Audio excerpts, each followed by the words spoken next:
Hey guys, Thrasher here. Today we're talking about the Ginyu Force. Which parts of their events should you be farming? Which characters should you be farming for in Scout Battle? Why should you be farming them? Is the team good in PvP? We're going to cover it all right now. Okay, before we get into the events, what you should farm, where you should be farming, I want to talk about the team itself and how viable the team is. So, as you can see here, I've set the team up, except I don't have the Sparking Ginyu. This is the team you want to run. You want Sparking Ginyu in that last slot. If you don't have Sparking Ginyu, this team is not viable in PvP. You can still try to use them. They may or may not work, but they are not a top tier team unless you have the Sparking Ginyu. Let me just kind of give you a quick rundown of how these work. Birder and Guldo increase defense for strike and blast. Raccoon and Jace increase attack for strike and blast. The hero Ginyu has the second best Z ability out of this group, so Sparking Ginyu has the best. He's going to give you 20% base health to every single unit that's fighting, but the hero Ginyu, if we take a look at him real quick, we've seen other units that increase critical, but what they do is they increase the critical stat. This actually increases the base critical. So let's say that you have a unit whose critical is 7%, or let's do some easier math. Let's assume that their critical is 10%, right? Increasing 10% by 24% will give you another 2.4% to crit, so they'll go up to 12.4%. If you increase their critical stat, which is this thing over here, increasing critical from 1018 up to whatever that would be, 1258, will not increase their actual crit by 2.4%. It'll increase it by some teeny tiny value. So just keep in mind when you see things like this, if it says base and then whatever the thing is, that is much better than increasing the actual one of these stats right here. Okay. And then the last thing to mention is these units are not good unless you have the equipment from the dreaded Ginyu event battle. So we'll go through that right now. If you go to the dreaded Ginyu Force event battle, obviously you want to clear it. You want to do all of the challenges so you can get all the crystals. There's two things of note here. You need to make sure that you get your Ginyu Force members up to level 1000, because one of the challenges in EX5 will give you 100 crystals, which is a full summon, so that's a good amount of crystals. But it's actually reasonably hard if you don't get your Ginyu Force units up to level 1000, and that's because you have to clear it with only 3 Ginyu Force characters, so you've got to get them up to 1000 to get that done.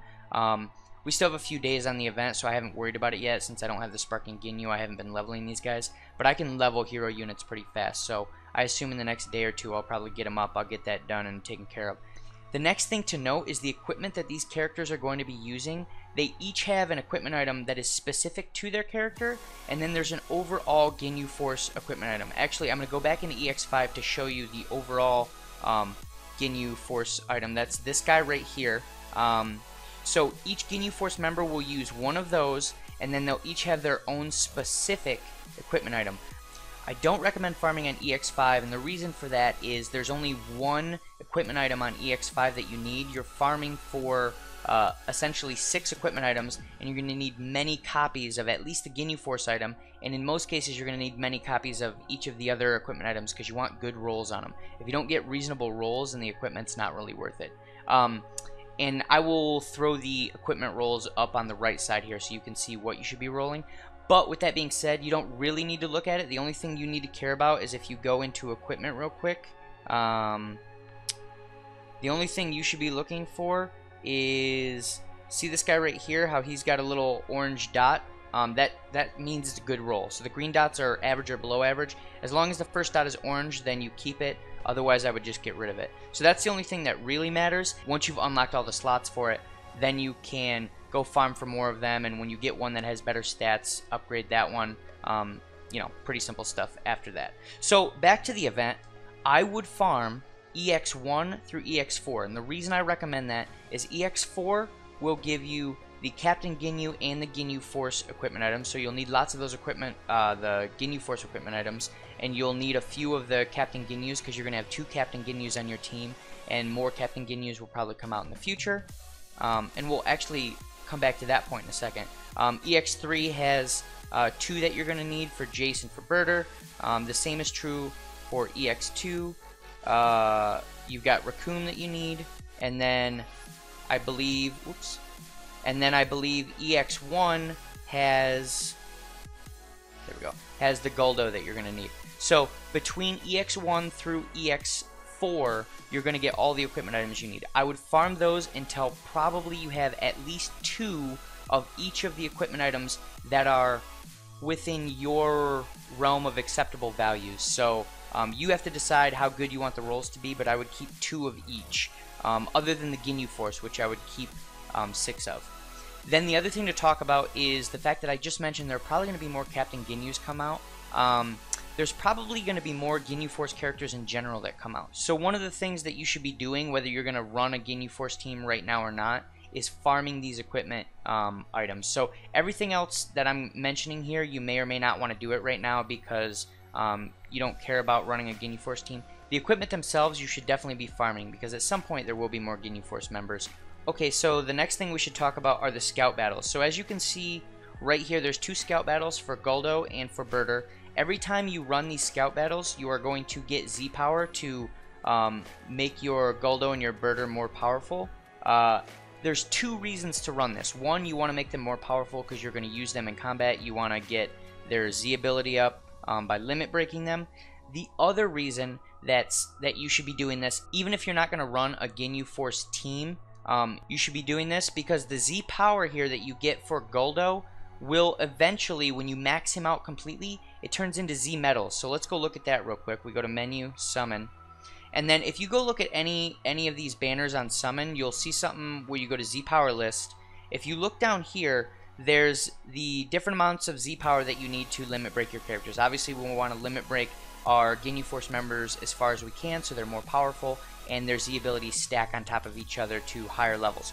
But here's the other thing. Once you get to 9,999, you get your last Z ability upgrade, you hit 7 stars, and any extra Z power after 9,999 will turn into Z medals. So we don't know exactly what these Z medals are going to do yet, but what we can assume is that Z medals will be more valuable than exchange shop rare medals. They will, because they're much harder to get than rare metals, and we already know that rare metals can bring us sparking units, so chances are these Z metals are going to be extremely powerful items in the future. So I recommend that you are always doing your scout battles to try and get your units as close to 9,999 Z power as possible, so in the future, as you're doing more scout battles, every time you scout battle, it's going to get you Z medals, or every time you summon, if you happen to summon a Guldo, a Birder, any other unit that there's scout battles for, if you happen to pull that unit, it's not going to be a loss because you're going to get Z medals out of it, which will probably be used for something that you're really going to care about in the future. The last thing I want to mention is sort of the team as a whole again, so let's go back and sort of talk about these guys. Every Z ability in here stacks on top of each character, so all 5 of these guys have Z abilities that buff Ginyu Force members. They're all Ginyu Force members.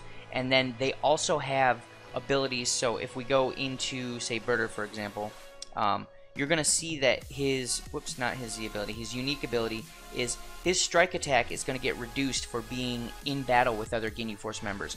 And that's pretty much true of all the other Ginyu Force members. So one of the things that people need to take into account when they're thinking about this team, they're just sort of looking at the raw stats. And because all of these guys stack their Z abilities well, the equipment that they have is extremely powerful, which is why it's so narrow. So there's a Jace specific item, there's a Birder specific item.